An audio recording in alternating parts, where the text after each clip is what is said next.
దేవలరు వాళ్ళందరూ కూడా పితృదేవతలకు చెప్పినారు, యొక్క మహాభారతాన్ని ఉపదేశం చేసినారు. తర్వాత ఆ శ్రీశుకుల వారు గంధర్వులకు ఉపదేశం చేసినారు. తర్వాత యక్షులకు, రాక్షసులకు వాళ్ళందరికీ కూడా యొక్క మహాభారతాన్ని ఉపదేశం చేసినటువంటి వాళ్ళు శ్రీశుకుల వారైనారు. వైశంపాయనుల వారు పరీక్షిత్తు మహారాజు గారికి, జన్మేజయుడికి ఇది శ్రవణం చేయించారయ్యా అని చెప్పినారు. ఈ విధంగా ఆ క్రోధశీలుడైనటువంటి దుర్యోధనుడే ఒక పెద్దదైనటువంటి వృక్షం. ఆ కర్ణుడు దానికి పెద్దదైనటువంటి ఒక పెద్దదైనటువంటి భాగం. ఆ వృక్షానికి కాండం, పెద్దదైనటువంటి కాండం ఏదేనంటే అర్జునుడే.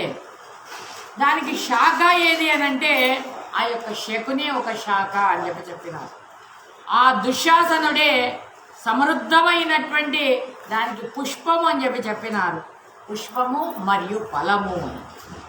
ఆ వృక్షానికి అడుగు భాగం ఏది అనంటే అంబికా సుతుడైనటువంటి ఆ యొక్క ధృతరాష్ట్రుడే ఆ యొక్క ఆ వృక్షానికి అడుగు భాగంలో ఉండేటటువంటి వాడు.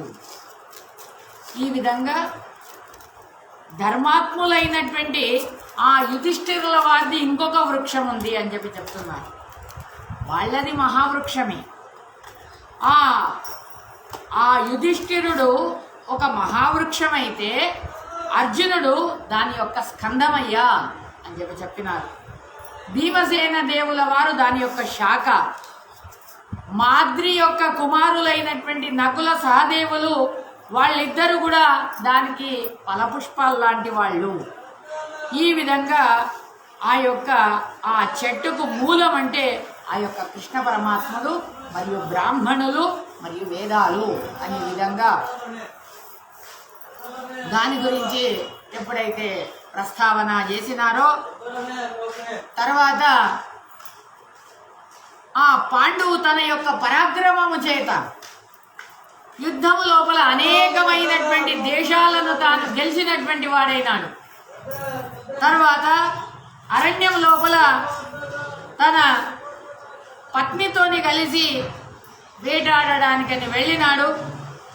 అక్కడ జింక రూపంలో ఉండేటటువంటి ఒక ఋషిని చూసి ఇది సాధారణమైనటువంటి జింక అనుకొని దానికి బాణాన్ని వేశాడు. ఆ బాణాన్ని వేయగానే జింక రూపంలో ఉండేటటువంటి ఆ యొక్క ఋషి శాపం ఇచ్చాడు. ఆ జింక ఇంకొక జింకతోని రమణం చేస్తున్నది. ఈ విధంగా రమణం చేస్తుండేటప్పుడు వీడు బాణాన్ని వేశాడు. బాణాన్ని వేసినప్పుడు ఆ జింక శాపం ఇస్తుంది. నువ్వు నీ భార్యతో కలిసినప్పుడు నువ్వు కూడా ఇలా మృతుడవు కా అనే విధంగా ఎప్పుడైతే శాపం ఇవ్వగానే ఆ శాపం తనకు తెలుస్తుంది. భార్యను దగ్గర రానియలేదు. కుంతీదేవికి తెలిసింది ఈ మాట. ఈ విధంగా ఎప్పుడైతే సదాచార సంపన్నులైనటువంటి వాళ్ళు ఆ యొక్క పాండవులందరూ కూడా ధర్మశిక్షణను పొందినటువంటి వాళ్ళు, ఈ విధంగా ఆ తల్లి అయినటువంటి ఆ యొక్క కుంతీదేవి తర్వాత ఆ కుంతీదేవితోని ధర్మ, వాయు, ఇంద్ర, అశ్విని దేవతలు వీళ్ళ ద్వారా తాను ఆ యొక్క పిల్లలను పొందినటువంటిదైంది. ఎలా దూర్వాసుల వారు ఏదైతే మంత్రాన్ని ఉపదేశం చేసినారో ఆ మంత్రాన్ని ఎప్పుడైతే ఉపదేశం పొందినటువంటి ఆమె తన భర్త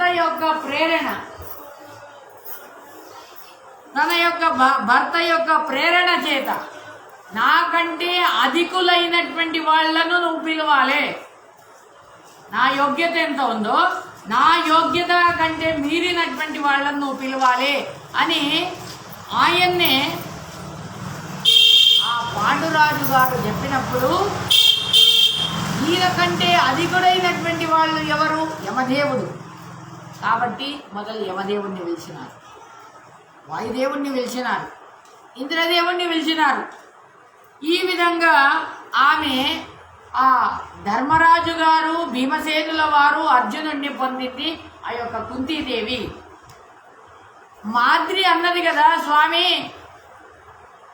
సవతికి పిల్లలున్నారు, నాకు ఆ పిల్లలు లేరు, పిల్లలు లేకుంటే మరి నేనేం చెయ్యాలి, కాబట్టి నాకు కూడా సంతతి కావాలి. నాకు సంతతి కావాలంటే నీతోనే నాకు సంతతి కాదు, కాబట్టి ఏం చేయాలి, నాకు ఆ మంత్రం కావాలి. ఆ మంత్రము ఆమె దూర్వాసుల వారిని మెప్పించి ఆ దూర్వాసుల వారి ద్వారా ఆమె ఆ మంత్రాన్ని పొందినటువంటిదైంది. కాబట్టి ఆ మంత్రాన్ని నాకు ఉపదేశం చేయమని చెప్పు అని భర్తకు ప్రేరణ చేస్తుంది. భర్తకు ప్రేరణ చేయగానే ఆ భర్త వెళ్ళి చెప్పినాడు. పాండు మహారాజు గారు కుంతీదేవి దగ్గర వెళ్ళినాడు. కుంతీదేవి దగ్గర అంటున్నాడు కదా, చూడు నువ్వు ఆ మాద్రికి కూడా ఉపదేశం చేయు మంత్రాన్ని అనగానే ఆ మాద్రికి ఉపదేశం చేశారు. ఆ మాద్రి ఏం చేస్తుంది అనంటే, దానిక 3 పిల్లలైనారు, మరి నాకు కూడా కనీసం 2 పిల్లలన్నా ఉండాలి అని ఏం చేస్తుంది, చాకచక్యంతో అశ్వినీ దేవతలను తాను ఆహ్వానం చేసింది. అశ్వినీ దేవతలను ఆహ్వానం చేయగానే అక్కడ వచ్చినటువంటి వాళ్ళే 2 ఆ యొక్క నకుల సహదేవులు పుట్టినారయ్యా. ఒకనాటి సమయం లోపల ఆ మాద్రి తన భర్త మీద కామాన్ని వ్యక్తం చేసింది. కామాన్ని వ్యక్తం చేయగానే ఆ సమయంలో పాండు మహారాజు గారు మర్చిపోయినారు.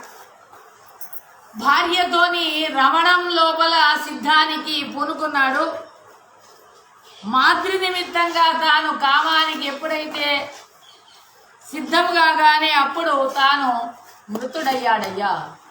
ఆ ఋషుల యొక్క శాపం, ఆ శాపం వల్ల తాను మరణం చెందినాడు, స్వర్గస్థుడైనాడు.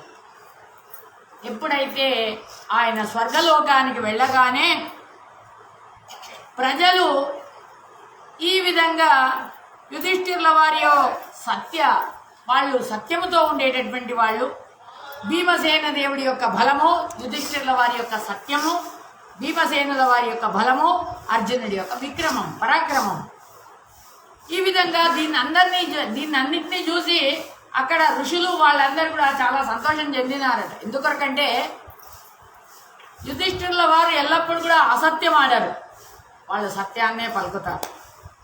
భీమసేనుల వారి దగ్గర ఉన్నటువంటి బలం ఇంకా ఎవరి దగ్గర కూడా లేదు. అలాంటి ఆ యొక్క బలవంతులైనటువంటి వాళ్ళు. ఇక అర్జునుడి దగ్గర విక్రమం, పరాక్రమం అలాంటిది అని ఈ విధంగా తెలుసుకొని చాలా సంతోషమైంది. తర్వాత కుంతీదేవి గురు శుశ్రూష చేస్తుంది. నకుల సహదేవులు వినయంగా వాళ్ళు వీళ్ళ యొక్క సేవలను చేస్తూ ఉన్నారు. శౌర్య పరాక్రమాలతో కూడినటువంటి వాళ్ళు అయినారు. రాజుల యొక్క సముదాయం లోపల ఒకసారి అర్జునుడు ఆ స్వయంవరాన్ని చాటించినాడు. ద్రుపద మహారాజు గారు స్వయంవరాన్ని చాటించగానే మత్స్యభేదన చేయాలి. ఆ మత్స్యభేదన ఎలా చేయాలంటే, కింద నీళ్లుంటాయి, ఆ నీళ్లను చూసి అప్పుడు బాణాన్ని కొట్టాలి. ఆ బాణం ఒకటే బాణం వెళ్ళాలి, ఆ మత్స్యానికి వెళ్ళి తాకాలి. ఈ విధంగా ఆ నీళ్లను చూసుకుంటూ బాణాన్ని ఎక్కువ పెట్టాడు, బాణం ఆ మత్స్యానికి కొట్టాడు. ఎప్పుడైతే అక్కడ ఆ మత్స్యభేదన చేసిన తర్వాత ద్రౌపది అమ్మవారికి చాలా సంతోషమవుతుంది. తర్వాత అప్పుడు ఆ ద్రౌపది అమ్మవారు అర్జునుడి మెడ లోపల పూలమాలను వేస్తుందయ్యా. అందరూ కూడా అక్కడ ఉండేటటువంటి యోధులందరూ కూడా అర్జునుడి పైకి యుద్ధానికని వస్తారు. అందరినీ కూడా మట్టు పెట్టేస్తాడు. తర్వాత ముందు వెళ్తున్నాడయ్యా అర్జునుడు. ఆ యొక్క అర్జునుడి యొక్క పరాక్రమం ఎలాంటిదంటే, అర్జునుడి యొక్క పరాక్రమముతోనే రాజసూయ యాగాన్ని జయిస్తాడు. రాజసూయ యాగానికి ఏ ఏ దేశాల లోపల ఎక్కడెక్కడ కప్ప కానుకలు తీసుకొని రావానో తన యొక్క ఆ బలపరాక్రమంతో, తన విక్రమంతో, తన గాంధీవంతో అక్కడ వెళ్ళి అన్నిట్లను కూడా వెళ్ళి అక్కడ వాళ్ళను యుద్ధం లోపల నిశ్శక్తులుగా చేసి వాళ్ళ దగ్గర ఉండేటటువంటి కప్ప కానుకలన్నీ కూడా తీసుకొని వచ్చేసి ఆ రాజుగారికి అప్పచెప్తాడు. యుధిష్ఠిరుల వారు చాలా అన్నదానం చేసేటటువంటి వాళ్ళు, చాలా దక్షిణ తాంబూలాలను ఇచ్చేటటువంటి వాళ్ళు, శ్రేష్టమైనటువంటి గుణాలతో కూడినటువంటి వాళ్ళు. ఈ విధంగా ఆ యొక్క రాజసూయ యాగం లోపల ఎవరికి కూడా స్వామి నాకు అది దొరకలే ఇది దొరకలే అని ఎవరు కూడా అనలే. తినండి కూర్చోండి అని అంటున్నారే కానీ ఎవరికి కూడా నాకు దొరకలేదు అని అనలే. దశరథ మహారాజు గారు ఏ విధంగానైతే యాగం చేసేటప్పుడు ఈ విధంగా అక్కడ వచ్చినటువంటి వాళ్ళు రాజులందరికీ కూడా తీసుకోండి తీసుకోండి అని పలికినారట. స్వామి మీకేమి కావాలో అన్ని కూడా తీసుకోండి అని. దశరథ మహారాజు గారు ఏ విధంగా అంటే అందరికీ కూడా వాళ్లకు చేతుల నిండుగా డబ్బులు ఇచ్చాడట ఆ విప్ర బ్రాహ్మణోత్తములందరికీ. ఆ విధంగా ఇక్కడ కూడా ఆ పాండు మహారాజు గారు ఇక్కడ ఆయన ఆ యుధిష్ఠిరుల వారు కూడా అలా దానం చేస్తున్నాడయ్యా. రాజసూయ యాగం లోపల కృష్ణుడి యొక్క నీతి, భీమసేనుల వారి యొక్క బలం, కృష్ణుడి యొక్క నీతితోని భీమసేనుల వారి యొక్క బలంతోని ఆ యొక్క జరాసంధుడిని సంహారం చేసినాడయ్యా. ఆ గర్విష్ఠుడైనటువంటి ఆ శిశుపాలుని సంహారం చేసినాడు రాజసూయ ఈ విధంగా రాజసూయ యాగం నెరవేరాలంటే మొట్టమొదలు ఆ జరాసంధుడి యొక్క సంహారం కావాలి, తర్వాత శిశుపాలుడి యొక్క సంహారం కావాలి అని ఈ విధంగా వాళ్ళని సంహారం చేసినటువంటి వాళ్ళైనారు. రాజసూయ యాగానికి వచ్చినటువంటి ఏదైతే రత్నాలు ఉన్నాయో, ఏదైతే ఆ యొక్క సువర్ణమయమైనటువంటిది ఉన్నదో బంగారు రాశి, రాశి అంటే గుట్టలు గుట్టలు గుట్టలు రాశి, ఆ పర్వతాలు పర్వతాలుగా ఉండేటటువంటి రాశులను అన్నిట్లను కూడా అక్కడ వాళ్ళు ఉండేటటువంటి ఎక్కడైతే ఆ హస్తినావతి ఉన్నదో హస్తినావతి లోపల వాళ్లకు జాగా అడుగు పెట్టడానికి కూడా జాగలేదట. అంతగానం నింపేసినాడు ఆ యొక్క అర్జునుడు.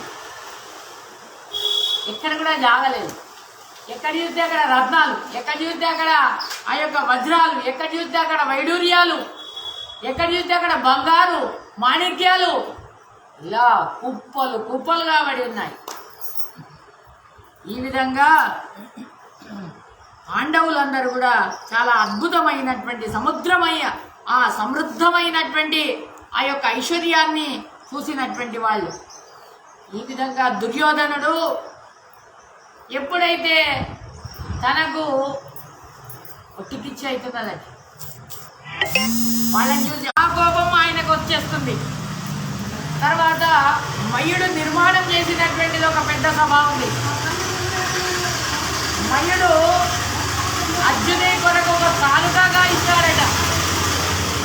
ఎందుకొరకంటే కాండవ వనం లోపల స్వామి నువ్వు నన్ను రక్షించినావు ఓ అర్జున, కాండవ వనం దహనం అవుతున్నప్పుడు నువ్వు నన్ను రక్షించినావు కాబట్టి నేను నీకు ప్రతిహారంగా నేను నీకేమి ఇవ్వాలి కాబట్టి నీకొక ఆ సభా మంటపాన్ని నిర్మాణం చేసిస్తాను అని ఈ విధంగా ఆ యొక్క సభా మంటపాన్ని మయుడే తాను స్వతः నిర్మాణం చేసినటువంటిదయ్యా. అద్భుతమైనటువంటి ఆ యొక్క సభా మంటపం. దుర్యోధనుడు దాన్ని చూసి సంతాపం చెందుతున్నాడట, వాడికి దుఃఖం అవుతున్నది.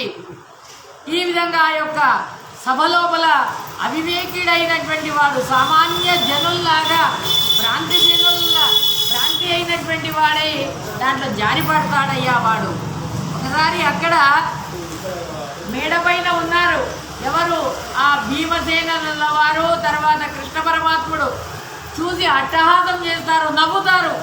దాన్ని చూసి అవమానమవుతుంది ఈ యొక్క ఆ దుర్యోధనుడికి. తర్వాత ఆ అన్ని రత్నాలు ఇవన్నీ కూడా ఏమి ఇంత రత్నాలు ఉన్నాయి, ఇవన్నీ ఉన్నాయి, ఎలా వచ్చినాయి వీడికి అని ఏమైనా కానీ వీడి దగ్గర ఏవైతే రత్నాలున్నాయో, వైడూర్యాలున్నాయో, మాణిక్యాలున్నాయో, మణులున్నాయో, ఎక్కడెక్కడికి వెళ్ళి సంపాదన చేసినాడో వీడితోన యుద్ధం చేయడానికే మనం కాదు. కాబట్టి మనం ఏం చేద్దాం, కుటిల నీతితోని మోసం చేసి వీడిని అంతా కూడా మనం సంపాదన చేద్దాం అని విధంగా తాను ద్యూతానికి వాళ్ళని పిలుస్తాడయ్యా. ఆ సమయం లోపల కృష్ణ పరమాత్ముడికి చాలా కోపం వస్తుంది. ధృతరాష్ట్రుడు ఈ ఘోరమైనటువంటి కృత్యాన్ని చూసి కూడా తాను ఏమనలేకపోతాడు. పుత్రుడి పైన వ్యామోహం, ఏమనలేకపోతాడు. సంతోషం కలుగుతుంది. జీవితానికి ఆహ్వానం చేశారు. విదురుడు అంటున్నాడు కదా, అన్నా ఇది మంచిది కాదు అని ఎంత చెప్పినా వినలేదు. అక్కడ ద్రోణాచార్యుల వారు, కృపాచార్యుల వారు, భీష్మాచార్యుల వారు వాళ్ళ యొక్క మాటనే లెక్కించలే. ఘోరమైనటువంటి యుద్ధమే అక్కడ వచ్చిందయ్యా. క్షత్రియుల యొక్క సంహారం అంతా కూడా అయిపోయింది. అందరు కూడా వాళ్ళు ఆ సంయమని పట్టణానికి, ఆ యమ పట్టణానికి వెళ్ళిపోయినారయ్యా. పాండుపుత్రులు అందరూ కూడా జయశీలులైనటువంటి వాళ్ళు. అత్యంతంగా అప్రియమైనటువంటి ఆ యొక్క దుర్యోధనుడి యొక్క వధన చేస్తారు.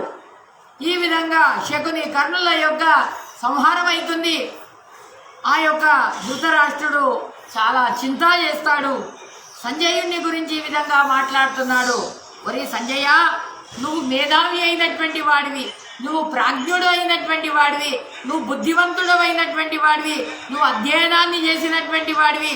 నా యొక్క మాటలను విని నువ్వు అసూయపడకురా అని అంటున్నాడు. నా కొడుకులున్నారే, నా కొడుకులు మరియు పాండు యొక్క కుమారులు ఉన్నారే, వాళ్ళకు విరోధం ఎప్పుడైతే కలిగిందో వాళ్ళ ఇద్దరి మధ్య లోపల నీ దృష్టి నీకే ఎలా అనిపిస్తుంది? నాకేమో వ్యత్యాసం ఏమి కనిపిస్తలేదు అని అనగానే తర్వాత క్రోధశీలులైనటువంటి నా యొక్క కుమారులందరూ కూడా వృద్ధులైనటువంటి నన్ను చూసి ఈ విధంగా అసూయం చెందుతారు. నాకు కళ్ళు లేవు అని ఈ విధంగా నన్ను కార్పణ్యంతో వాళ్ళు చూస్తారయ్యా. ఈ విధంగా నాకు పుత్రుల పైన వ్యామోహం. ఏం చెయ్యాలి? కొడుకు అనేటువంటి వ్యామోహం అన్నిట్లో కూడా నేను సహించుకున్నాను అని చెప్తాడు. దుర్యోధన యొక్క మోహానికి బలి అయి నేను ఇప్పుడు దుఃఖితుడనవుతున్నాను. రాజసూయ యాగం లోపల మహాపరాక్రమవంతులైనటువంటి పరాక్రమశాలి అయినటువంటి ధర్మరాజు గారి యొక్క సంపత్తునంతా కూడా వీడు దోచేస్తాడు. ఎలా? ఆ శకునిని అడ్డం పెట్టుకొని తాను అన్యాయంగా అక్రమంగా ద్యూతం ఆడించి ఈ విధంగా మోసంతోని దాన్ని గెలుస్తాడయ్యా. మయుడి యొక్క సభ లోపల నడుస్తున్నప్పుడు అప్పుడు తనకు అవమానం జరిగిందనేటువంటి ఉద్దేశము చేత తాను చాలా కోపానికి గురి అయి పాండవులు అందరినీ కూడా నేను గెలిచేస్తాను అని ఈ విధంగా తాను అన్నాడు. గాంధార రాజు అయినటువంటి ఆ యొక్క శకునిని నేను తీసుకొని వస్తాను అని ఈ విధంగా మంత్రాలోచన చేసినాడయ్యా. ఆ సందర్భం లోపల ఏ ఏ ఘటనలు అక్కడ సంభవించినాయి అని నా యొక్క మాటలను విను అని అంటున్నాడు. ఓ సంజయ, నా యొక్క మాటలను వినవయ్యా. నా యొక్క మాటలు చాలా బుద్ధియుక్తమైనటువంటివి అని, తర్వాత తాత్వికమైనటువంటివి. ఏ సంజయ, ఈ విధంగా ఓ సుతపుత్రుడా, నా యొక్క మాటలను విని తర్వాత నాకు ప్రజ్ఞాచక్షులు ఉన్నాయో లేవో అనేటటువంటిది నువ్వు నిర్ధారణ చేయవయ్యా అని అంటున్నాడు. ఓ సంజయ, అర్జునుడు ఎప్పుడైతే ధనస్సును ఎత్తినప్పుడు విచిత్రమైనటువంటి ఆ యొక్క లక్ష్యభేదన చేసినప్పుడు తర్వాత ఆ రాజాది రాజులందరినీ కూడా నేలకు పడగొట్టినప్పుడు ఆ ద్రౌపదిని తాను స్వయంవరం చేసుకున్నప్పుడు అప్పుడు కూడా నేను విజయకాంక్షిగాలే, నాకు విజయం వస్తుందని నేను అనుకోలే. అర్జునుడి యొక్క సాహసం ఇంత ఉన్నదని తెలుసుకున్నాను, నాకు విజయం వస్తుందని అనుకోలే. ఓ సంజయ, అర్జునుడు ఆ ద్వారకాపట్టణం లోపల మధుకులం లోపల జరించినటువంటి ఆ యొక్క సుభద్రను తన శక్తితోని తర్వాత అక్కడ వెళ్ళి ఆ యొక్క విష్ణు వీరులైనటువంటి ఆ యొక్క బలరామ కృష్ణులను వాళ్ళని మెప్పించి ఇంద్రప్రస్థానికి తీసుకొని వచ్చి తర్వాత అప్పుడు కూడా నేను విజయాన్ని ఆకాంక్షించలేదు. ఓ సంజయ, ఈ విధంగా ఓ అర్జునుడు, దేవేంద్రుడు ఎప్పుడైతే ఆ దేవేంద్రుడు అర్జునుడి పైన, అర్జునుడు దేవేంద్రుడికి అనేకంగా ఆ యుద్ధం జరుగుతుంది. ఆ యుద్ధం లోపల అర్జునుడు అనేకమైనటువంటి పుంఖాలుగా బాణాలను విసురుతున్నాడు. ఆ ప్రభువైనటువంటి ఆ యొక్క బాణాలను అన్నింటినీ కూడా తాను ఎందుకొరకనంటే పాండవవనం దహనమప్పుడు అప్పుడు వాడు అనేకమైనటువంటి బాణాలను విసురుతున్నాడు ఇంద్రుడు. తాను ఆ బాణాలకు అన్నిట్లకు కూడా మంచం లెక్క చేసేసినాడు ఆ యొక్క అర్జునుడు. ఆయన యొక్క శక్తి ఎలాంటిది, ఆయన సామర్థ్యం ఎలాంటిది. ఈ విధంగా అగ్నిదేవుణ్ణి తృప్తిపరిచినటువంటి ఆయన అప్పుడు కూడా నేను విజయాన్ని ఆకాంక్షించలేదు. ఈ విధంగా ఓ సంజయ, యుధిష్ఠిరుడు ఎప్పుడైతే ఆ పాచికలు ఆడుతున్నాడో, శకునితో కలిసి అది మాయా పాచికలు, ఆ పాచికలను ఆడేటప్పుడు అప్పుడు తాను రాజ్యాన్ని కోల్పోయినాడు, తన తమ్ముళ్ళను కోల్పోయినాడు. ఆ తమ్ముళ్ళను అందరినీ కూడా కోల్పోయినాడు అనేటువంటి వార్త విని కూడా నేను విజయాన్ని ఆకాంక్షించలే స్వామి. ఓ సంజయ, ఆ రజస్వల అయినటువంటి ఏకవస్త్రురాలైనటువంటి ఆ రోధిస్తూ ఉండేటటువంటి ఆ ద్రౌపదిని ఎప్పుడైతే సభకు ఈడ్చుకొని వచ్చాడో నా కొడుకు ఆ దుశ్శాసనుడు, తన భర్తలందరూ కూడా అక్కడ కూర్చొని ఉన్నారు అనాథుల్లాగా. నాథులే గారు, వాళ్ళు అనాథులు. ఈ విధంగా సభలో తీసుకొని వచ్చినప్పుడు వాళ్ళు ఏమి కూడా మాట్లాడరు. ఎందుకు మాట్లాడరు అనంటే తన అన్న మాటకు జవదాటకూడదు అనేటువంటి ఒకటే ఆ మాటకు వాళ్ళు కట్టుబడి ఉంటారు. లేకపోతే అదే క్షణం లోపల అప్పుడు ఆ దుశ్శాసనుడిని ఒక్క క్షణం లోపల మట్టు పెడుతుండే భీమసేనుల వారు. అన్న యొక్క మాటకు వాళ్ళు జవదాటకుండా ఉన్నారు. ఈ విధంగా అప్పుడు కూడా నేను విజయాన్ని ఆకాంక్షించలే అని అంటున్నారు. ఓ సంజయ, ఆ వనం లోపల ధర్మరాజు గారు సహస్ర సంఖ్యాకమైనటువంటి స్నాతకులు, భిక్షువులు, మహాత్ములైనటువంటి బ్రాహ్మణులు వాళ్ళందరూ అన్నారట, ఏమనంటే, ఏ ధర్మరాజా, నువ్వు ఎక్కడైతే ఉంటావో మేము అక్కడికి వస్తామని అన్నారని. నువ్వు వనానికి వెళ్తున్నావు కదా, మేము కూడా నీతో పాటు వనానికి వస్తాము. మేము ఇక్కడ ఉండము, మేము ఈ హస్తినావతి లోపల ఉండము. మాకు ఈ యొక్క ధృతరాష్ట్రుడు వద్దు రాజు, మాకు రాజు ఎవరంటే యుధిష్ఠిరుడే రాజు అని వాళ్ళందరూ కూడా ఆయన వెంబడే వెళ్ళినారు. వాళ్ళు ఏం చేసినారు, వాళ్ళ యొక్క ధర్మముతోని వాళ్ళందరికీ కూడా నిత్యం తృప్తిగా భోజనం పెట్టినారట. 3 పూటలు భోజనం పెట్టినారు. ఇంకా ఇక్కడ ఆ దుర్యోధనుడి దగ్గర కూడా ఒక పూట భోజనం దొరుకుతుంది, ఒక పూట భోజనం దొరకదు. కానీ యుధిష్ఠిరుల వారి దగ్గర అలా కాదయ్యా. ఎక్కడ వెళ్తే అక్కడ ఆ యొక్క పంటలు విరివిగా పంటలు పండేటటువంటివి, సకాలం లోపల వర్షాలు కురిసేటటువంటివి. ఈ విధంగా పర్జన్యుడు ఆ విధమైనటువంటి దేవతలే సహాయం చేస్తున్నారు వాళ్లకు. సంజయుడు అన్నాడు కదా, వనవాసంలో ఉండేటప్పుడు పాండవులందరూ కూడా ప్రాచీనమైనటువంటి ఋషుల యొక్క సమాగమం పొంది తర్వాత వాళ్లతోని సఖ్యాన్ని పొందినటువంటి వాళ్ళు అని ఆ వార్త విని కూడా నేను విజయాన్ని ఆకాంక్షించలేదు. ఓ సంజయ, కిరాత వేషధారి అయినటువంటి దేవదేవుడు అయినటువంటి ఆ యొక్క రుద్రుడిని సంతోషపడిచి తర్వాత ఆ యొక్క ఆ పాశుపతాస్త్రాన్ని పొందినటువంటి వాడైనాడు అని ఆ వార్త విని కూడా నాకు విజయం వస్తుందని నేను అనుకోలేదు అని అంటున్నాడు. ఓ సంజయ, తర్వాత సత్యసంధుడైనటువంటి వాడు, వ్రతనిష్ఠుడైనటువంటి వాడు ఆ యొక్క అర్జునుడు స్వర్గలోకంలో వెళ్ళి ఇంద్రుడిని మెప్పించి దివ్యాస్త్రాలను పొందినటువంటి వాడైతాడు. తర్వాత ఈ విధంగా ఆ వార్త విని కూడా నేను ఏమి కూడా విజయాన్ని ఆకాంక్షించలే. తీర్థయాత్రలకు ఎప్పుడైతే వెళ్ళగానే అక్కడ మార్గమధ్యం లోపల అనేకమైనటువంటి తీర్థాలకు వెళ్తారు.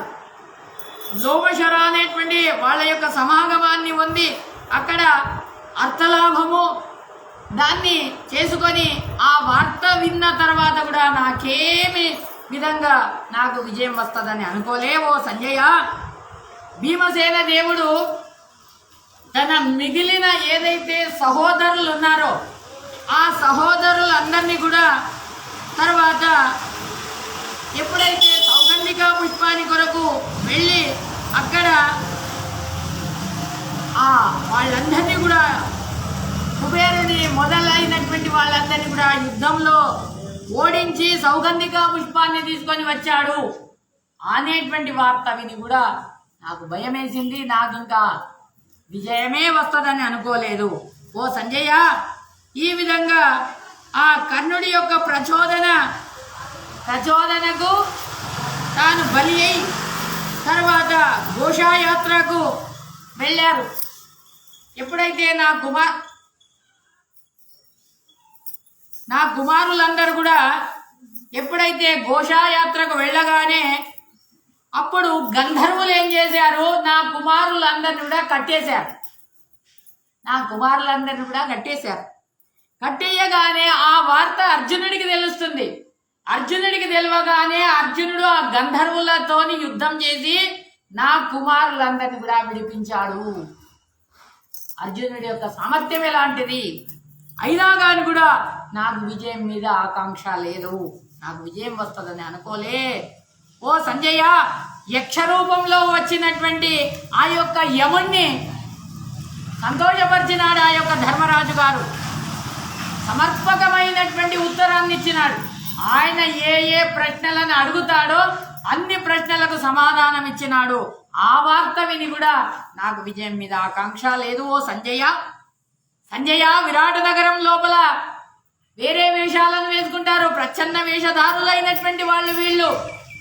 విరాట నగరం లోపల ఎవరికీ తెలియకుండా, ఆ ద్రౌపది మాత కూడా ఎవరికి తెలియకుండా వాళ్ళు వాసం చేసినారయ్యా. ఈ విధంగా వాళ్ళు ఎంత కష్టపడ్డారు అక్కడ, అయినా కానీ కూడా నేను విజయాన్ని ఆకాంక్షించలే. ఈ విధంగా అక్కడ ఓ సంజయ, కీచకుడు తన 100 తమ్ములు ఉన్నారే, ఆ 100 తమ్ములందరూ కూడా భీమసేనుల వారి చేతి లోపల హతులైనారు. ఎవరి కారణం చేత? ద్రౌపది కారణం చేత అని ఆ వార్త విని కూడా నేను ఇంకా నాకు విజయం వస్తుందని అనుకోలే. ఎందుకొరకంటే భీమసేనుల వారి యొక్క బలం, ఒక్క భీమసేనుల వారు ఒక్కడుంటే చాలు, యొక్క కౌరవులందరూ కూడా నాశనమైపోతారు. ఈ విధంగా అలాంటి బలపరాక్రమవంతుడైనటువంటి వాడు.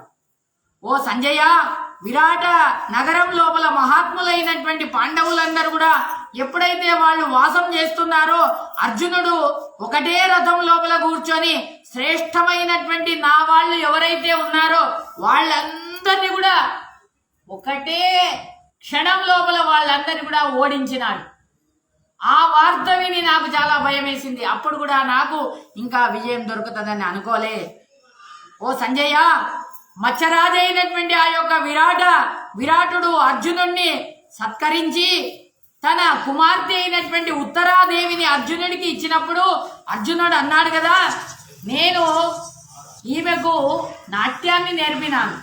నాట్యాన్ని నేర్పినప్పుడు నాకు ఈమె ఏమైతుంది, కూతురితో సమానం, కాబట్టి నా కొడుకు నేను పెళ్లి చేసుకుంటాను అని తన కొడుకు అయినటువంటి అభిమన్యుడికి పెళ్లి చేసుకున్నాడు. ఈ విధంగా ఓ సంజయ, ఆ ద్యూతం లోపల నిర్జితులై ధనరహితులై వనవాసాన్ని చేసినారు తన స్వజనులైనటువంటి వాళ్ళు. ఈ విధంగా ధర్మరాజు గారు తాను 7 అక్షోహిణి సైన్యాన్ని తీసుకున్నాడు.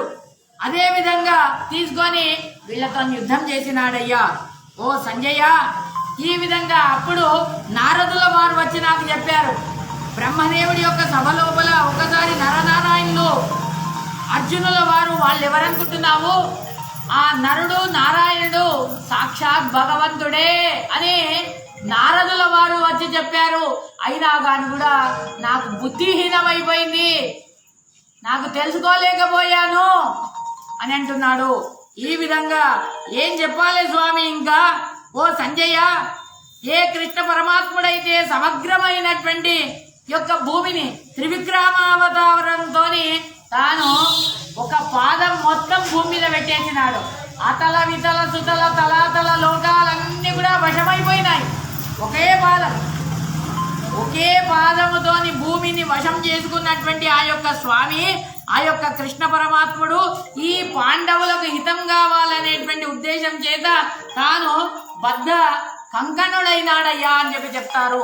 ఈ విధంగా తాను బద్ధ కంకణుడై వాళ్ళందరికీ కూడా హితం చేయాలని అనుకుంటున్నాడు. ఇటువంటి ఆ యొక్క స్వామిని కూడా నేను విజయాన్ని ఆకాంక్షించలే.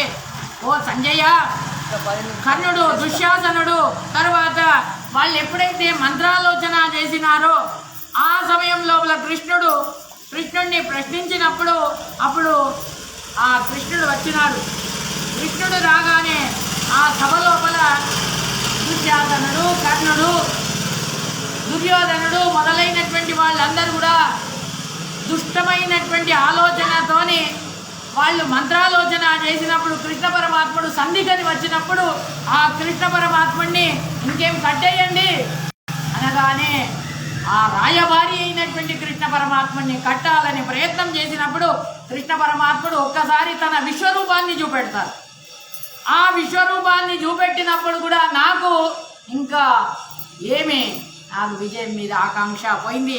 ఓ సంజయ, ఏ కృష్ణ పరమాత్ముడైతే హస్తినాపురం నుండి కుంతి కొరకు దిక్కితురాలైనటువంటి ఆ యొక్క కుంతి కొరకు ఆ కుంతీదేవి రథం ముందర వెళ్ళి నిలబడ్డదట. కృష్ణ పరమాత్మ పరంధామ, పాయిమాం పాయిమాం పాయిమాం, నన్ను రక్షించవయ్యా అని ఈ విధంగా ఎప్పుడైతే వేడుకున్నదో అప్పుడు కృష్ణ పరమాత్ముడు అన్నాడట, ఆమెను సమాధానపరిచినాడు.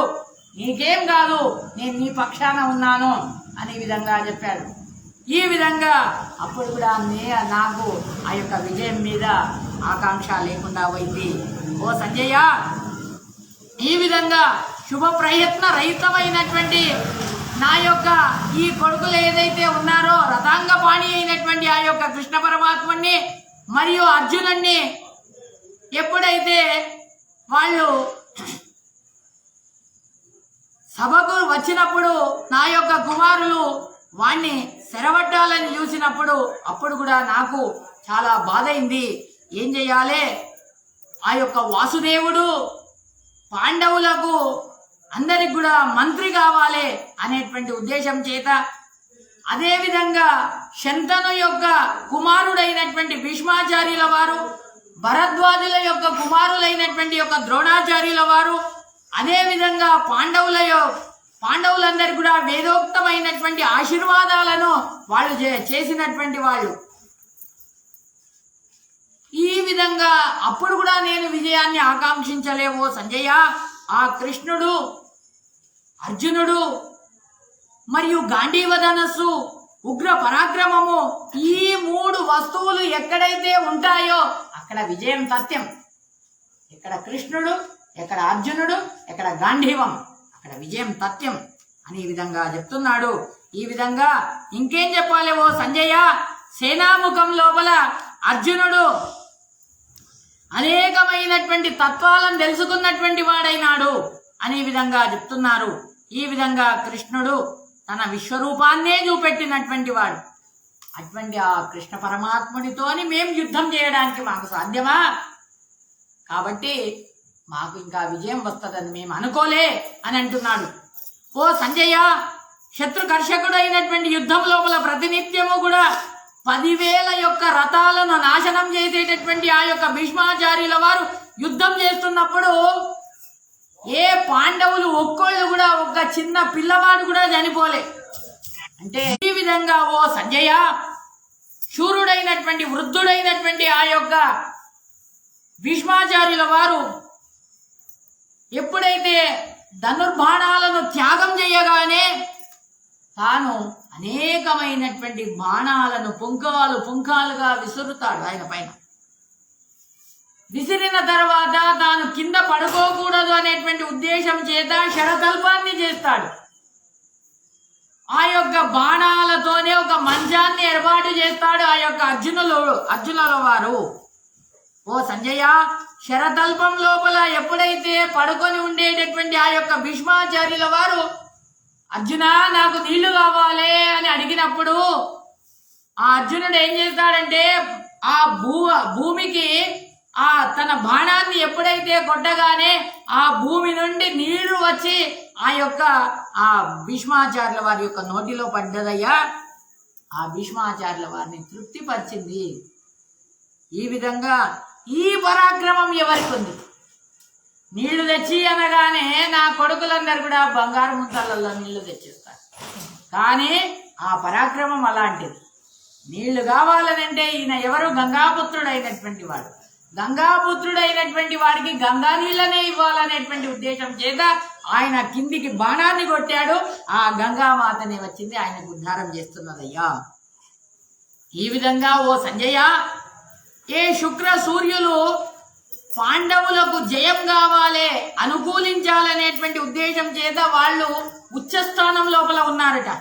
ఆ ఉచ్చస్థానంలో ఉండేటప్పుడు అప్పుడు మా వాళ్ళందరూ కూడా వెళ్ళేటప్పుడు అక్కడ ఉండేటటువంటి అక్కడ నక్కలు అన్ని కూడా ఒర్రుతూ ఉన్నాయి, క్రూర ప్రాణులన్నీ కూడా ఒర్రుతున్నాయి. ఆ సమయం లోపల కూడా నాకు ఆశ లేకుండా పోయింది. ఓ సంజయ, ఆ సమయం లోపల ద్రోణాచార్యుల వారు యుద్ధం లోపల విచిత్రమైనటువంటి ఆ యొక్క యుద్ధాన్ని చేస్తున్నారు. ఆ యుద్ధాన్ని చేసేటప్పుడు అనేకమైనటువంటి అస్త్ర మార్గాలన్నీ కూడా వాళ్ళు ప్రదర్శన చేస్తున్నారు. వాళ్ళకంటే శ్రేష్టమైనటువంటి బాణాలను అన్నిట్లను కూడా వీళ్ళు ప్రదర్శన చేస్తున్నారయ్యా. ఓ సంజయ, అర్జునుడి వధ కొరకు ఈ విధంగా వాళ్ళు సంక్షప్తకులు అనేటువంటి వాళ్ళని అక్కడ పెట్టినారు. ఆ సంక్షప్తకులు అందరిని కూడా సంహారం చేసినాడు అర్జునుడు.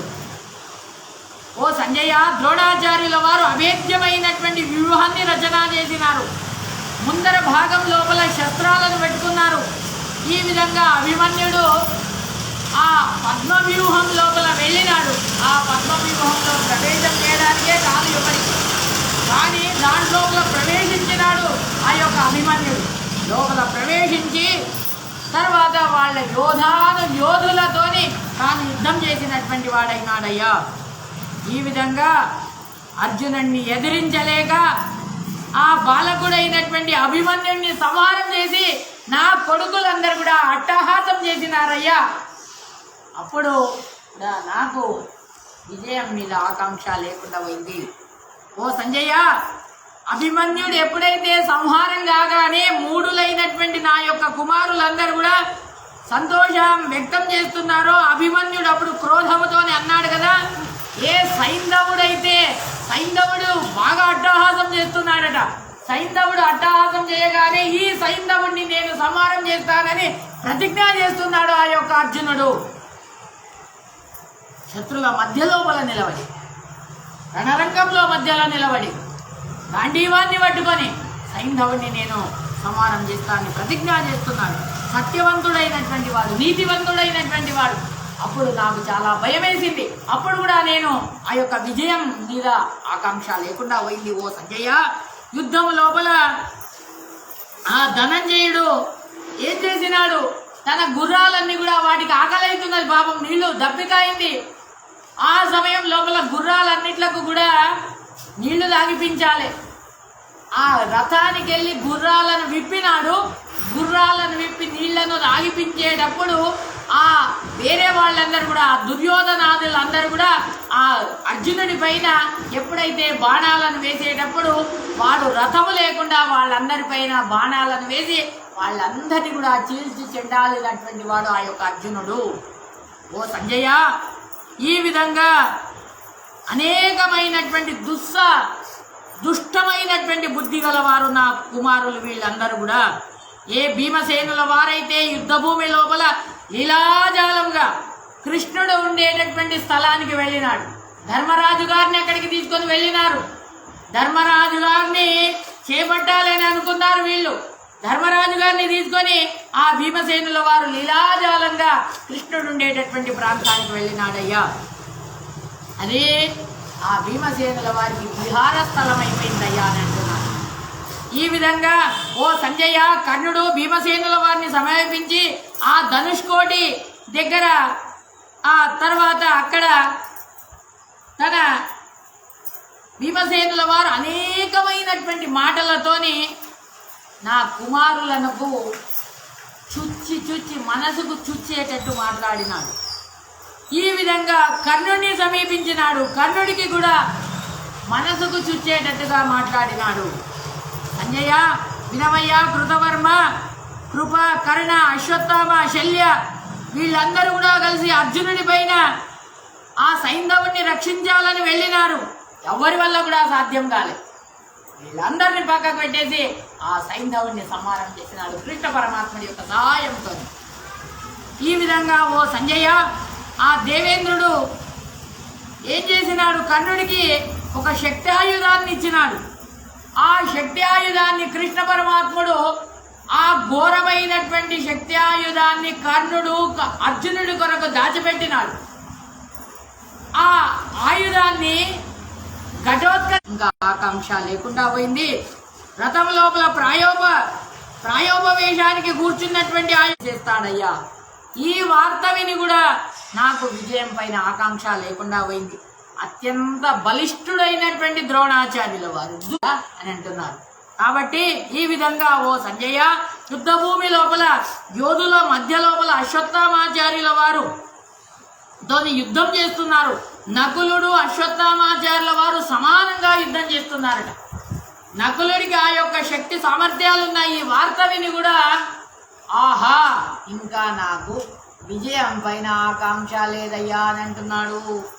ఓ సంజయ, యుద్ధం లోపల భీమసేనుల వారు దుశ్శాసనుడు ఆ దుశ్శాసనుడి యొక్క రక్తాన్ని పానం చేసి ఈ విధంగా యుద్ధ భూమి లోపల అంతా కూడా తాను ఎలా తిరుగుతున్నాడనంటే 2 కాళ్ళు 2 చేతులు కింద పెట్టి తాను ఒక ఆవు లెక్క తాను తిరుగుతున్నాడట.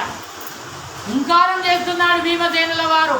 భీమసేనుల వారిని చూడడానికి ఎవరు కూడా సాహసించలేదు. ఈ విధంగా ఓ సంజయ, ఎప్పుడైతే ఆ ద్రోణాచార్యుల వారు సంహారం అయిపోయిన తర్వాత అప్పుడు అశ్వత్థామాచార్యుల వారు పాండవుల పైన విరోధం చేయాలనేటువంటి ఉద్దేశం చేత ఆ యొక్క నారాయణాస్త్రాన్ని ప్రయోగం చేసినారు. ఈ విధంగా ఎప్పుడైతే ఆ యొక్క నారాయణాస్త్రాన్ని ప్రయోగం చేయగానే పాండవులందరికీ కూడా వినాశము కలుగుగాక అనే విధంగా ఎప్పుడైతే వాళ్ళు అన్నారో, ఓ సంజయ, అన్న తమ్ముళ్ళు అయినటువంటి వాళ్ళు యుద్ధము లోపల కర్ణుడు అర్జునుడిని హతం చేస్తాడు అని అనుకున్నారు. కానీ అది సాధ్యమే కాలేదు. అర్జునుడినే కర్ణుడిని హతం చేసినాడు. ఆ వార్త విని నాకు చాలా దుఃఖం కలిగింది. సంజయ, అశ్వత్థామాచార్యుల వారు, కృపాచార్యుల వారు, దుశ్శాసనుడు, పరాక్రమశాలి అయినటువంటి ఆ యొక్క కృతవర్మ వీళ్ళందరూ కూడా కలిసి భీమసేనుల వారిని ఎదిరించాలని చూసినారు. వాళ్ళకు కూడా సాధ్యం కాలేదు.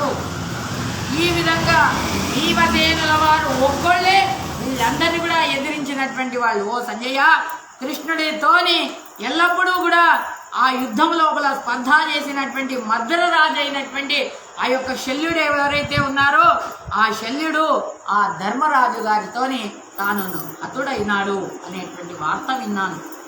ఓ సంజయ, యుద్ధం లోపల జీవితానికి కారణమైనటువంటి ఆ యొక్క పాపి అయినటువంటి ఆ శకుని యుద్ధం లోపల సహదేవుడితోని వాడు హతుడైనాడు. ఆ వార్త విని కూడా నాకు చాలా దుఃఖం, ఇంకా నాకేమి విజయం పైన ఆకాంక్ష లేకుండా పోయింది. ఓ సంజయ, యుద్ధం లోపల నివృత్తమైనటువంటి వీరులు దుర్యోధనుడు, తర్వాత వైశంపాయన అనేటువంటి సరోవరం లోపల దాక్కున్నాడట. అందరూ పోయినాడు. దుర్యోధనుడు ఒక్కడే మిగిలినాడు. వైశంపాయన సరోవరం లోపల దాక్కున్నాడు. జలస్తంభన విద్య వస్తుంది వాడికి. ఆ జలస్తంభన విద్యతోని వాడు దాక్కున్నాడు. దాంట్లో వెళ్ళి అప్పుడు ఆ కృష్ణ పరమాత్ముడు, పాండవులు వాళ్ళందరూ కూడా వెళ్ళి ఆ వైశంపాయన సరోవరానికి వెళ్ళి తర్వాత వాడిని చూసి చాలా నిందలు చేసినారట. నిందలు చేయగానే వాడు ఒక్కసారి పైకి వచ్చినాడయ్యా. నిందలు చేయగానే పైకి రాగానే వాడితో యుద్ధం చేసినారు, గదా యుద్ధం చేసినారయ్యా. ఈ విధంగా ఆ గదాయుద్ధం లోపల కృష్ణుడి యొక్క ప్రచోదన మేరకు దుర్యోధనుడు ఆ దుర్యోధనుడిని మోసంతోని వాడిని కొట్టేసినారయ్యా. ఈ విధంగా ముళ్ళుతోనే ఇవ్వాలి అనేటువంటి ఉద్దేశం చేత వీడు అధార్మికుడైనటువంటి వాడు కాబట్టి అధర్మముతోనే చంపాలనేటువంటి ఉద్దేశం చేత అధార్మికుడు ఎవడు? దుర్యోధనుడు. అధర్మముతోనే చంపినాడు కాబట్టి ఇది ధర్మమే అవుతుంది అని అన్నాడు ఆ యొక్క ధృతరాష్ట్రుడు. ఈ విధంగా సంజయ అశ్వత్థామాచార్యుల వారు రాత్రి పడుకొని ఉండేటటువంటి ఆ యొక్క ఉప పాండవులు ఎవరైతే ఉన్నారో అతి క్రూరంగా, ఓ భీమసేన, అశ్వత్థామాచార్యుల వారు ఈ విధంగా క్రుద్ధుడై తర్వాత ఒక కడ్డీని తీసుకున్నాడట. కేవలం ఒక కర్ర పుల్లను తీసుకొని దానికి మంత్రాన్ని చెప్పాడు. బ్రహ్మాస్త్రం ఆ యొక్క మంత్రాన్ని చెప్పి దాన్ని ప్రయోగించాడయ్యా. అది మంత్రమై అస్త్రమై వెళ్ళి ఎక్కడ వెళ్ళింది? ఆ పాండవుల పైకి వెళ్ళింది అయ్యా. అప్పుడు కూడా అర్జునుడు దాన్ని నాశనం చేసినటువంటి వాడైనా అశ్వత్థామాచార్యుల వారు ఆ యొక్క బ్రహ్మశిరోస్త్రాన్ని అర్జునుడు కూడా బ్రహ్మాస్త్రాన్ని ప్రయోగించి దాన్ని శాంతింపజేసినాడు. ఈ విధంగా ఓ సంజయ అశ్వత్థామాచార్యుల వారు ఉత్తరా గర్భం మీద ఆ మహాస్త్రాన్ని ప్రయోగం చేసినాడు. ఆ ఉత్తరా గర్భం మీద ప్రయోగం చేసినా కానీ కూడా అప్పుడు కృష్ణ పరమాత్ముడు రక్షించినాడు. ఇంకా నా కొడుకులకు ఉత్తమమైనటువంటి గతి రాదు అని అనుకున్నాడు. ఈ విధంగా నా యొక్క కొడుకులు, నా మనుమలు, నా కోడళ్ళు వీళ్ళందరూ కూడా ఏమి గాంధారి అంతా కూడా చూస్తున్నదట, బాధపడుతున్నదట. ఈ దుష్టమైనటువంటి క్రియలన్నీ కూడా అశోచమైనటువంటి ఇదంతా కూడా ఎందుకు చెయ్యాలి? ఎంత కష్టం వచ్చింది స్వామి, ఎంత కష్టం వచ్చింది. యుద్ధం లోపల అందరు కూడా చనిపోయినారు. ఈ విధంగా 3 మాత్రమే మిగిలినారట. ఎవరెవరు అంటే పాండవుల దిక్కు 7 మిగిలినారు. ఈ విధంగా 18 అక్షోహిణి సైన్యము, ఆ 18 అక్షోహిణి సైన్యం అంతా కూడా నాశనం అయిపోయింది. తర్వాత ఆ కౌరవుల దిక్కేమో ఈ విధంగా కృపాచార్యుల వారు, తర్వాత అశ్వత్థామాచార్యుల వారు, యుయుత్సువు 7, వీళ్ళు 3, మొత్తం 10 మందే మిగిలినారు. ఈ విధంగా నా మనసు అజ్ఞానం అనేటువంటి దాంట్లో మునిగిపోయింది స్వామి. ఈ విధంగా ఎప్పుడు నాకు జ్ఞానం అనేటువంటి జ్యోతి వస్తుందో తెలియదు ఓ సంజయ. నా మనస్సు అంతా కూడా విహ్వలమైపోయింది. ఈ విధంగా నా భార్య, నా పిల్లలు అనేటువంటి యొక్క మోహము మమకారంతో నేనున్నాను స్వామి. ఈ విధంగా ధృతరాష్ట్రుడు ఈ విధంగా చాలా దుఃఖం చెంది మూర్ఛాను పొందినాడట.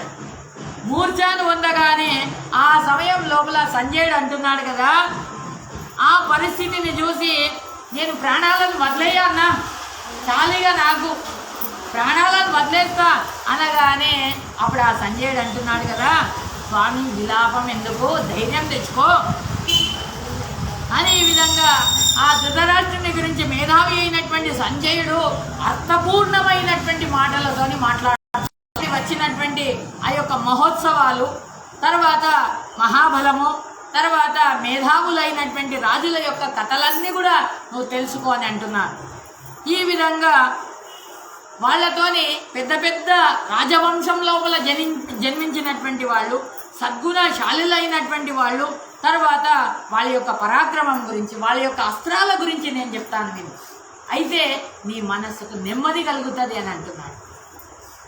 ఓ రాజా వినవయ్యా, ధర్మముతోని పృథివిని జయించినటువంటి, చాలా దక్షిణ తాంబూలాలను ఇచ్చినటువంటి, ఆచరణ చేసినటువంటి, లోకంలో కీర్తిని పొందినటువంటి రాజులు అనేకులు ఉన్నారు స్వామి. వాళ్ళ యొక్క పేర్లను చెప్తాను విను. పృథు, వీరుడైనటువంటి సృంజయ, జయశాలి అయినటువంటి సుహోత్ర, రంతిదేవ, తర్వాత ఉషిజ కులంలో పుట్టినటువంటి కక్షివాన్, బాల్లిక, దమన, శైద్య, శర్యాతి, శిబి, నల, విశ్వామిత్ర, అమితజ్ఞ, మహాబలుడైనటువంటి అంబరీషుడు, తర్వాత మరుత, మను, ఇక్ష్వాకు, గయ, భరత, దశరథ, దాశరథ, తర్వాత రామచంద్రుల వారు, తర్వాత శశిబిందు, తర్వాత భగీరథుడు, తర్వాత శుభకర్మలను చేసినటువంటి ఆ యొక్క యయాతి మహారాజు గారు ఈ విధంగా వీళ్ళందరి చేత దేవతలే యజ్ఞం చేయించారు స్వామి. వాళ్ళ అనుగ్రహంతో సమగ్రమైనటువంటి యొక్క భూమిని పొందినటువంటి వాళ్ళైనారు. మహాత్ములైనటువంటి నారదుల వారు పుత్రశోకావి తత్తులైనటువంటి ఆ యొక్క శిబికి తర్వాత ఈ విధంగా 24 రాజుల యొక్క కథలన్నీ కూడా చెప్పినారు. ఈ విధంగా వాళ్ళకంటే వేరే ఈ విధంగా బలిష్ఠులైనటువంటి మహానుభావులైనటువంటి గుణపూర్ణులైనటువంటి ఆ యొక్క రాజుల యొక్క కథలన్నీ కూడా చెప్పినారు స్వామి అని అంటున్నారు. ఈ విధంగా పురు యదు శూర విశ్వకశ్వ మహాద్యుతి అనహ తర్వాత యువనాశ్వ కకుస్థ విక్రమ రఘు విజితి వీతిహోత్ర అంగ హయ శ్వేత బృహద్గురు మహోత్సవ వినితాత్మ సుక్రతు నిషాధిపతి అయినటువంటి నల సత్యవ్రత శాంతభయ సుమిత్ర సుబల జానుజంగ అనరణ్య ప్రియభృత్య శుచివ్రత తర్వాత బలబంధు నిరామర్ద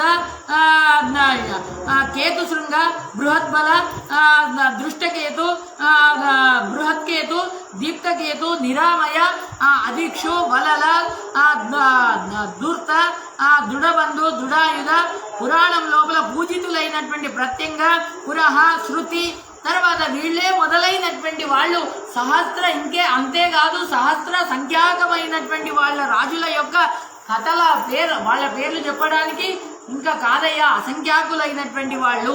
ఈ విధంగా మహాబలిష్ఠులైనటువంటి వాళ్ళు, మహాపరాక్రమవంతులైనటువంటి వాళ్ళు అని ఈ విధంగా వాళ్ళు విపులమైనటువంటి భోగాలను అనుభవించినటువంటి వాళ్ళు అని చెప్తున్నారు. తర్వాత వాళ్ళ యొక్క పరాక్రమం, వాళ్ళ యొక్క త్యాగం, వాళ్ళ యొక్క మహత్వం, వాళ్ళ యొక్క శ్రద్ధ, వాళ్ళ యొక్క సత్యం, శౌచం, దమ, ఆర్జవం ఈ విధంగా గుణాలను కలిగినటువంటి వాళ్ళు విద్వాంసులు.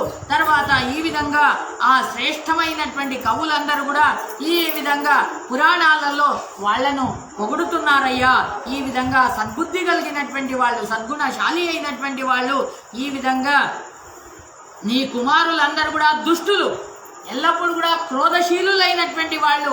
ఈ విధంగా వాళ్ళని గురించి నువ్వు శోకం చేసేటటువంటి పని లేదు, వాళ్ళని వదిలేసేయి అని అంటున్నాడు.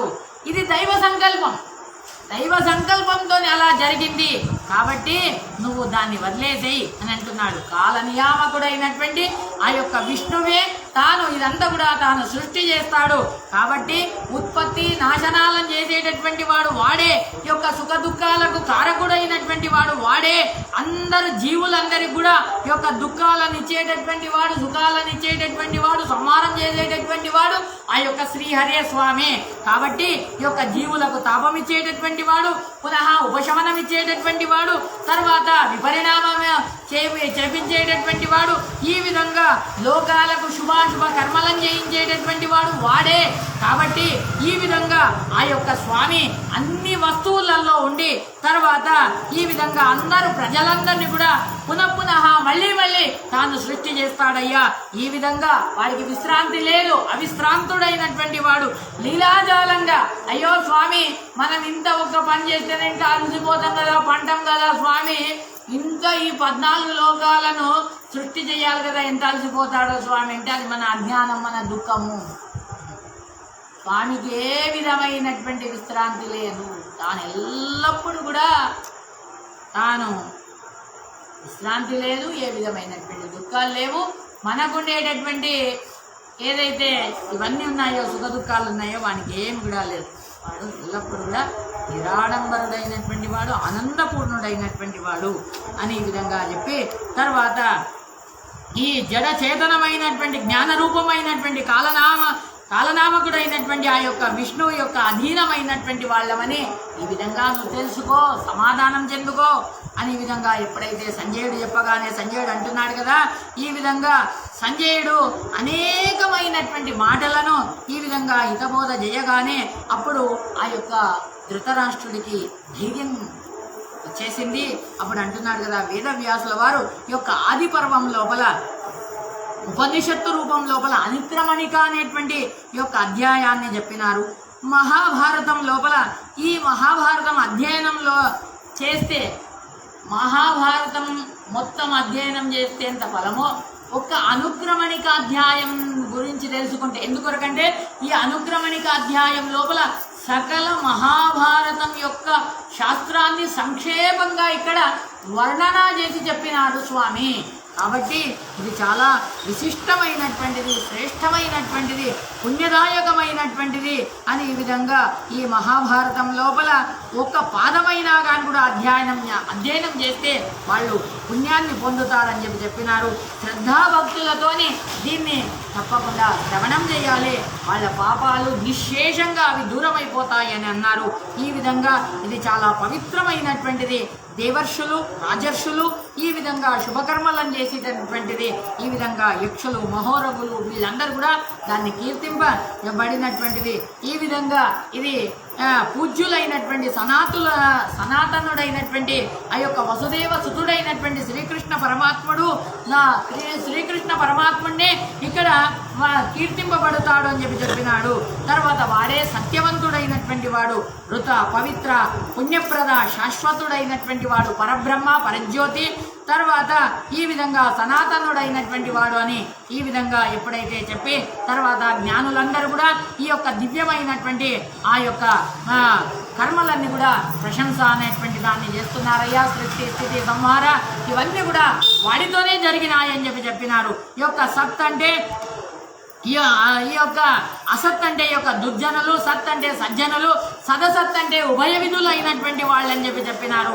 అంతేకాకుండా అథవా ఇంకా ఏమనంటే ఈ యొక్క అసత్ అంటే అనిత్యమైనటువంటిది, సత్ అంటే నిత్యమైనటువంటిది, సదసత్ అంటే నిత్యానిత్యమైనటువంటిది అని ఈ విధంగా చెప్పి ఈ విధంగా ఈ నిత్య ఇవన్నీ కూడా ఆ యొక్క ప్రపంచమే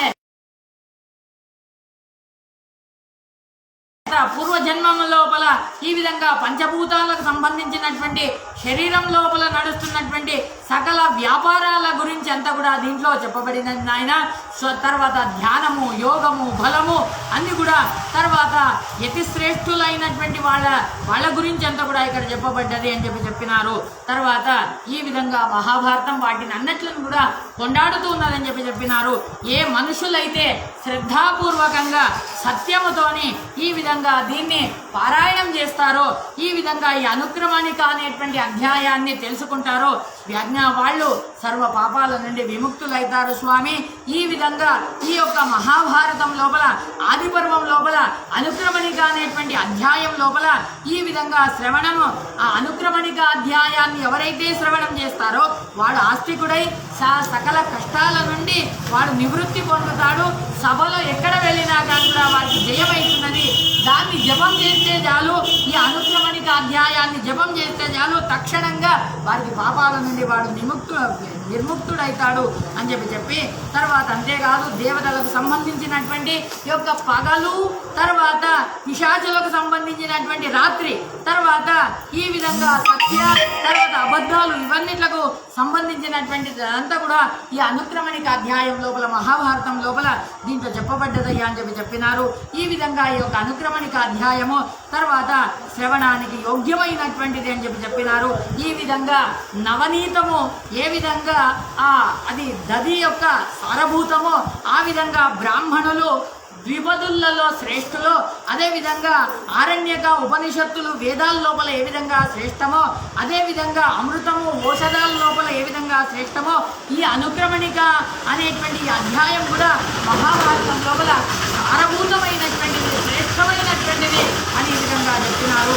ఈ విధంగా అన్ని సరోవరాల కంటే సముద్రం ఏ విధంగా శ్రేష్టమో, అన్ని చతుష్పాద 4 పాదాల ఉండేటటువంటి ప్రాణులలో ఏది శ్రేష్టం అంటే ఆ గోవు శ్రేష్టమని చెప్తాము. అదేవిధంగా అన్ని ప్రమేయాలను నిరూపించేటట్టు ఈ విధంగా కొనే పక్ష చివరికి శ్రాద్ధకాలం లోపల ఒక మంత్రమైనా కానీ కూడా ఈ యొక్క మహాభారతాన్ని చెప్తే ఆ పితృదేవతలందరూ కూడా నృత్యంతి హరిమందిరే, భగవంతుడి యొక్క మందిరం లోపల వాళ్ళు నర్తన చేస్తారయ్యా అని చెప్పినారు. ఈ విధంగా ఆ పితృదేవతలందరూ కూడా వాళ్ళకు అక్షయమైనటువంటి ఫలం లభ్యమవుతుందయ్యా అని చెప్పినారు. ఈ విధంగా ఈ ఇతిహాస పురాణాలతో కూడినటువంటిది వేదాల యొక్క అర్థము విస్తారంగా దీంట్లో తెలిపినారు.